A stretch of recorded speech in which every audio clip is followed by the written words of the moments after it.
Good morning students. आपको सारे notes, videos, books वगैरह मिल गई होंगी। बेसिकली थोड़ा सा मेरे बारे में बताता हूँ। मेरा नाम पुनीत है। एमबीए का क्लासेस लेता हूँ। 2006 से पढ़ा रहा हूँ। 20 इयर्स का मेरे को एक्सपीरियंस है। वीजू, Poornima, JECRC, Arya, ILM, IRM, IPS business school, सब में मैं जा रहा हूँ और एज अ गेस्ट फैकल्टी पढ़ा रहा हूँ। और इवनिंग में मेरा क्लासेस चलता है, ऑनलाइन ऑफलाइन रिकॉर्डेड, तीनों मोड पे क्लासेस चलता है। उसके अलावा एक टॉप कॉलेज है एमबीए का, आईएम अहमदाबाद, वहां मैं बच्चों को हर साल लेके जाता हूँ। मुंबई में एआई यूनिवर्सल, यहाँ पे गेस्ट पढ़ा रहा हूँ मैं। जेईसीआरसी में पढ़ा रहा हूँ, आर्या कॉलेज में पढ़ा रहा हूँ। इन कॉलेजेस में मैं पढ़ा रहा हूँ। देखिए, राइटर भी हूँ। 2008 से मैंने बुक्स वगैरह लिखना स्टार्ट कर दिया था। यूट्यूब पे सारे वीडियोस मिल जाएंगे, रिकॉर्डेड लाइव लेक्चर सब कुछ मिल जाएंगे। बस एक छोटा सा इंपॉर्टेंट डिस्कशन आप लोगों से करना था। एमबीए आप कहीं से भी करें, थोड़ा सा मेरे से आप डिस्कस करके अगर आप एमबीए ज्वाइन करते हैं तो आप थोड़ा सेफर मोड में रहेंगे। उसका रीजन बताता हूँ क्यों। क्योंकि मेरे को जो एक्सपीरियंस है ना 20 इयर्स का, एमबीए में प्लेसमेंट होगा कि नहीं होगा, कॉलेजेस कैसे पढ़ाते हैं, क्या उनका प्लेसमेंट स्ट्रक्चर है, क्या इंटरनल एक्सटर्नल इन्फॉर्मेशन है, मेन चीज अंदर क्या चल रहा है उनके। क्योंकि मैं तो रेगुलर कॉलेजेस में जा रहा हूँ तो मेरे को पता है कौन से कॉलेज में क्या चल रहा है। तो आप मेरे से थोड़ा सा एडवाइस लेके अगर आप एडमिशन लेते हैं तो थोड़ा सा सेफर जोन में रहेंगे। बाकी आपके डिस्टेंस के ऑनलाइन के एडमिशन, मणिपाल हो गया, एमएटी हो गया, ज्ञान विहार हो गया, तो यहाँ भी आपको अवेलेबल हो जाएंगे। तो आप अगर एडमिशन लेते हैं तो प्लीज मेरे से कंसल्ट करना। हो सकता है कि मैं आपको एक बेस्ट कॉलेज बता पाऊं और एक सेफर जोन में लेके जा पाऊं। क्योंकि एडमिशन लेने के बाद बच्चों को लगता है कि यार गलत जगह चले गए। Okay, best of luck. मेरा नंबर आपके पास है। साथ के साथ अगर आपको कोई और क्वेरी चाहिए तो मेरे को व्हाट्सअप करें या कॉल कर सकते हैं। Okay, best of luck. चलिए आज बात करते हैं परफॉर्मेंस बजटिंग की। सुनने में ये शब्द थोड़ा भारी भरकम लगता है, लेकिन इसका जो आइडिया है वो बहुत सरल और शक्तिशाली है। हमारे पास जो जानकारी है वो इसके कुछ बहुत दिलचस्प पहलुओं को सामने लाती है। हम सब जानते हैं कि सरकारी या बड़ी कंपनियों के बजट कैसे काम करते हैं। बहुत सारा पैसा आता है, खर्च होता है और साल के अंत में हिसाब किताब हो जाता है। बस कहानी खत्म। हाँ, लेकिन परफॉर्मेंस बजटिंग इस पूरी प्रक्रिया पर एक बुनियादी सवाल खड़ा करता है कि भाई, खर्च तो हुआ, पर उससे बदला क्या? बिल्कुल। ये सिर्फ हिसाब किताब का तरीका नहीं, बल्कि सोचने का एक बिल्कुल अलग नजरिया है। और यहीं से आज की हमारी बातचीत असल में शुरू होती है। हाँ, सवाल ये है कि अगर ये विचार इतना अच्छा है कि बजट को सीधे नतीजों से जोड़ दो, तो फिर हर कोई इसे क्यों नहीं अपनाता? सही सवाल है। हमारी जानकारी में इसके फायदे भी हैं और कुछ बहुत बड़ी छिपी हुई चुनौतियां भी, दोनों का जिक्र है। बिल्कुल, ये विचार सुनने में एकदम सही लगता है, लेकिन इसे लागू करना वो शतरंज के खेल जैसा है। हर चाल के कई नतीजे हो सकते हैं। परफॉर्मेंस बजटिंग का मूल सिद्धांत यही है कि ये दो सवालों के जवाब एक साथ मांगता है। पहला, कितना पैसा खर्च हुआ, और दूसरा, जो ज्यादा जरूरी है, उस पैसे से हासिल क्या हुआ। अच्छा, पारंपरिक बजटिंग अक्सर पहले सवाल पर ही रुक जाती है। तो चलिए इसे और गहराई से समझते हैं। समग्र में एक बहुत अच्छा उदाहरण दिया गया है जो इस फर्क को एकदम साफ कर देता है। मान लीजिए सरकार ने एक जिले में शिक्षा के लिए 10 लाख रुपए का बजट दिया। ठीक है। पारंपरिक बजट की रिपोर्ट में क्या लिखा होगा? 10 लाख रुपए शिक्षा पर खर्च हुए, हिसाब बराबर, और कहानी वहीं खत्म। बिल्कुल। लेकिन परफॉर्मेंस बजटिंग की दुनिया में कहानी यहीं से शुरू होती है। अच्छा। वहां रिपोर्ट कुछ ऐसी होगी, 10 लाख रुपए खर्च हुए, जिससे 5 नए क्लासरूम बने, 200 अतिरिक्त बच्चों का दाखिला हुआ और उस जिले की साक्षरता दर में 2% की बढ़ोतरी हुई। वाह, देखिए, पूरा फोकस खर्च से हटकर नतीजे पर आ गया। हाँ, ये तो पूरी मानसिकता को ही बदल देता है। ये किसी मैनेजर को फंड्स का खर्च करने वाले से एक परिणाम देने वाले में बदल देता है। सही कहा। अब आपकी जिम्मेदारी सिर्फ पैसा खर्च करना नहीं, बल्कि उस पैसे से कुछ सार्थक बदलाव लाना है। यही इसका सार है। ये एक अकाउंटिंग टूल से ज्यादा एक मैनेजमेंट फिलॉसफी है। ये संगठन में हर किसी से कहता है, आपका काम सिर्फ काम करना नहीं है, बल्कि एक तयशुदा लक्ष्य को हासिल करना है। तो इसका सबसे बड़ा फायदा तो साफ है, फोकस खर्च से हटकर नतीजों पर आ जाता है।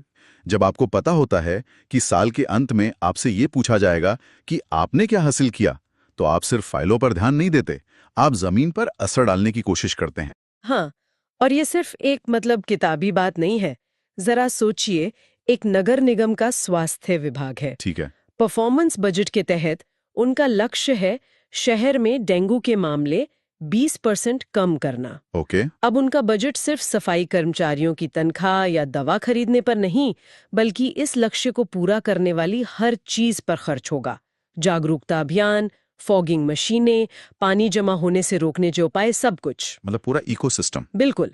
साल के अंत में सवाल ये नहीं होगा कि पैसा कहाँ गया, सवाल होगा क्या डेंगू के मामले कम हुए। इससे काम करने का पूरा तरीका बदल जाता है। मतलब जवाबदेही बढ़ जाती है। आप ये नहीं कह सकते कि बजट खत्म हो गया, अब आपको ये बताना होगा कि बजट से हासिल क्या हुआ। हाँ। सफलता या असफलता का चेहरा साफ दिखने लगता है, कोई बहाना नहीं बना सकता। और ये सीधे सीधे मैनेजमेंट बाय ऑब्जेक्टिव्स यानी एमबीओ के सिद्धांत से जुड़ता है। एमबीओ का सारी यही है कि पहले लक्ष्य तय करो, फिर उस तक पहुंचने का रास्ता बनाओ।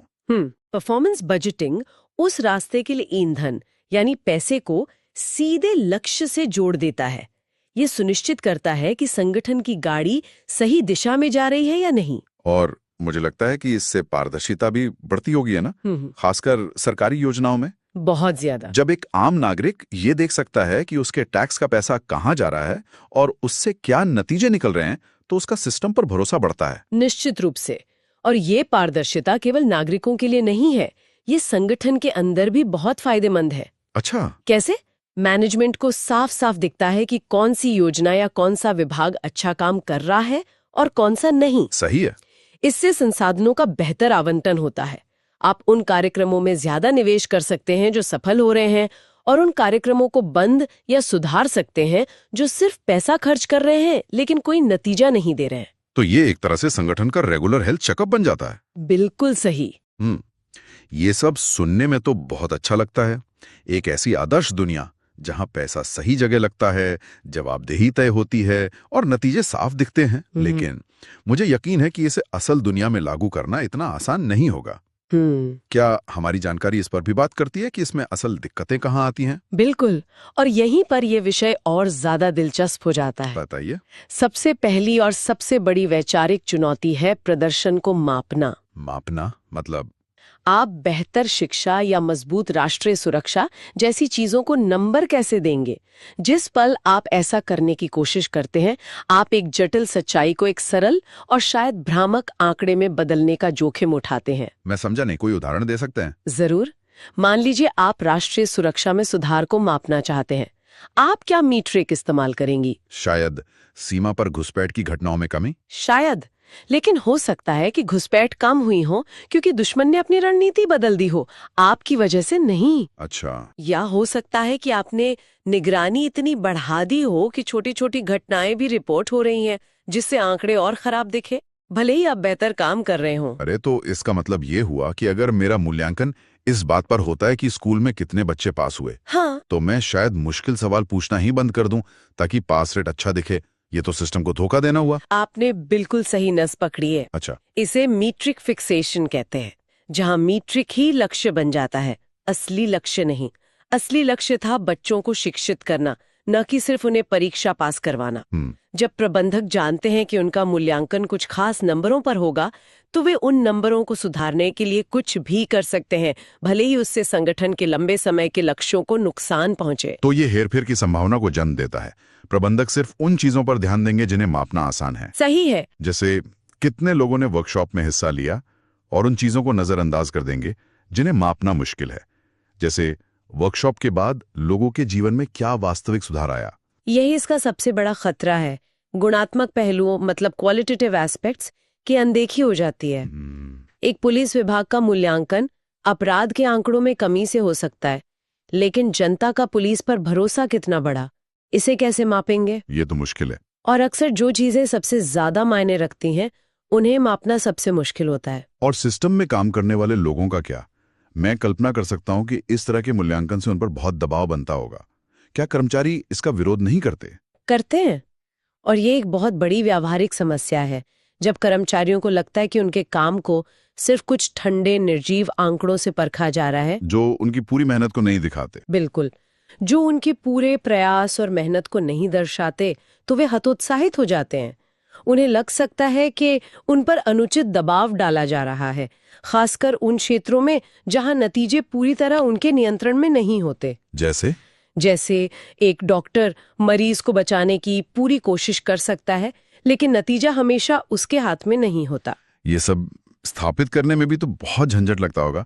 ये पारंपरिक बजटिंग की तरह सीधा साधा तो नहीं है। बिल्कुल नहीं। ये एक बेहद जटिल, समय लेने वाली और महंगी प्रक्रिया है। अच्छा। हर गतिविधि के लिए सही परफॉर्मेंस इंडिकेटर्स बनाना, डेटा इकट्ठा करने के लिए एक मजबूत सिस्टम तैयार करना, उस डेटा का विश्लेषण करना और फिर उसके आधार पर निर्णय लेना। इन सब में बहुत ज्यादा समय, पैसा और विशेषज्ञता लगती है।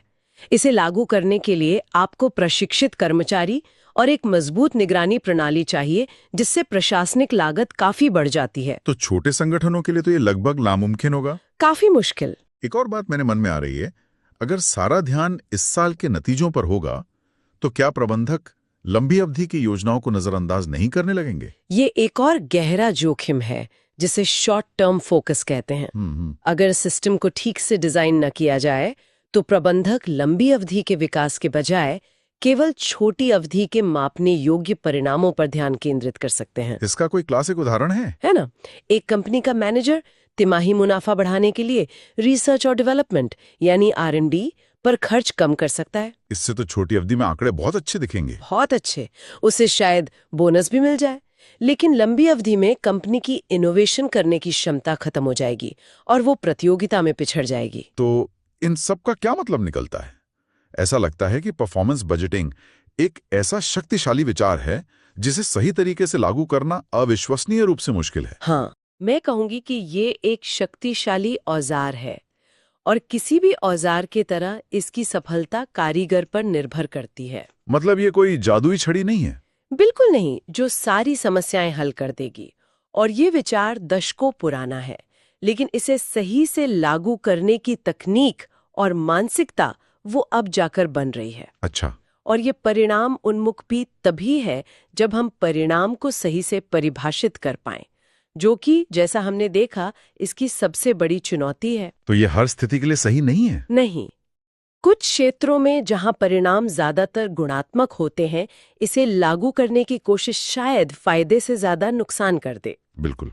आपको ये तय करना होगा कि कहां इसे सख्ती से लागू करना है और कहां लचीलापन दिखाना है। इसकी सफलता इस बात पर निर्भर करती है कि संकेतक कितने बुद्धिमानी से चुने गए हैं और सिस्टम को कितनी अच्छी तरह से डिजाइन किया गया है। और अगर इसे बस ऊपर से थोप दिया जाए तो ये नौकरशाही का एक और बोझ बनकर रह जाएगा। ये सारी बातचीत हमें एक अंतिम विचार के साथ छोड़ जाती है। सामग्री में बार बार इस बात का जिक्र है कि प्रबंधक अच्छा दिखने के लिए डेटा में हेरफेर कर सकते हैं या सिस्टम को खेल सकते हैं। Game the system. हाँ, ये मेरे लिए सबसे बड़ा सवाल खड़ा करता है। एक ऐसी प्रणाली कैसे डिजाइन की जाए जो वास्तविक प्रदर्शन और सच्ची मेहनत को प्रोत्साहित करे, बिना लोगों को सिर्फ सिस्टम को खेलना सिखाए। ये $1 मिलियन सवाल है। हाँ, मात्रात्मक लक्ष्यों यानी हार्ड नंबर्स और गुणात्मक विवेक यानी मानवीय समझ के बीच सही संतुलन क्या है? इसका जवाब शायद मुश्किल है। शायद इसका जवाब किसी एक सिस्टम में नहीं, बल्कि एक ऐसी संस्कृति बनाने में है जहां आंकड़ों को एक गाइड के तौर पर इस्तेमाल किया जाए, जज के तौर पर नहीं। पर यह सोचना आसान है, करना मुश्किल। बिल्कुल। ये पहेली शायद हर संगठन को अपने लिए खुद ही सुलझानी होगी।